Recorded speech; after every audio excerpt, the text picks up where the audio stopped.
सेना ने आह्वान कर दिया कि सियासत में कदम रखने जा रही है, क्या कहेंगे? जी बिल्कुल, हम पार्टी का रजिस्ट्रेशन कराना जा रहे हैं, पर इस पार्टी का रजिस्ट्रेशन कराने की जरूरत क्यों पड़ी? जी, इसके लिए सबसे पहले हमारे दर्शकों को पता होना चाहिए, हमारे साथियों को पता होना चाहिए कि हमने क्यों पार्टी बनाने की मांग करी है, क्यों पार्टी बनाने के लिए लोगों से हाथ उठवाया कि क्या दल बनाना चाहिए। लोगों ने समर्थन देके बताया कि दल बनाना चाहिए। क्यों बनाना चाहिए? क्योंकि जिस प्रकार से 8 जनवरी, आपको मालूम होगा 8 जनवरी 2023 जो हमने 22 सूत्री मांगों के साथ हमारी बातों को रखा था और सरकार ने बोला था कि केंद्र की मांगे 4, इनको छोड़ के जो 18 मांगे हैं उनने बिल्कुल राजपत्र पे लिख के उनके कैबिनेट मिनिस्टर को भेजकर उन मांगों को पूरा कराया था। हमारे साथ विश्वासघात करा, मतलब उनने हम उन मांगों को पूरा करा, माना, राजपत्र पे लिख के दिया और 3 महीने बाद बदल गए कि हम इन मांगों को पूरा नहीं कर सकते, आपसे हो जो कल। तब हम राजनीतिक रूप से प्रिपेयर नहीं थे, हम ये निर्णय नहीं ले पाए हम वोट किसको दे, और फिर से भारतीय जनता पार्टी की सरकार बन गई। जिनने विश्वासघात करा उन्हीं की सरकार बनी और उसने आज लाठी डंडों का प्रयोग करा। जब आरएसएस की स्थापना हुई थी तो वो राजनीति के लिए नहीं हुई थी, आज भी राजनीतिक संगठन नहीं है आरएसएस, पर उनने उनका उपक्रम बनाया कौन सा? भारतीय जनता पार्टी।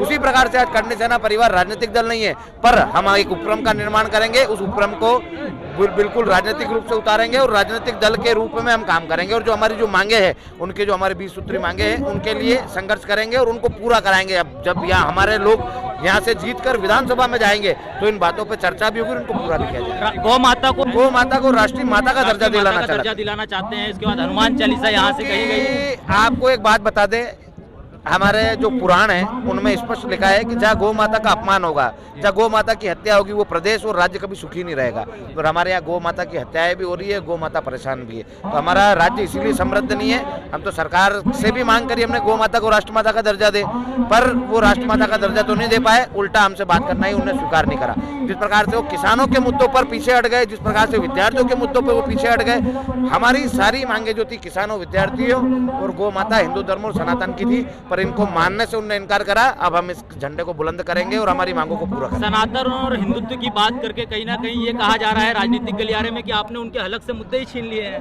नहीं, हमने उनके हलक से मुद्दे नहीं छीने, हम उनके सामने उनके मुद्दे लेके गए। जो उनके पूर्वज, जो इस दल के पुराने नेता थे, जिन लोगों ने भारतीय जनता पार्टी और आरएसएस की स्थापना करी, उनमें काम करा, वो इन्हीं मुद्दों को लेकर लड़े हैं और इन मुद्दों को वो पूरा नहीं कर पाए तो हमने उनको जगाने का काम करा।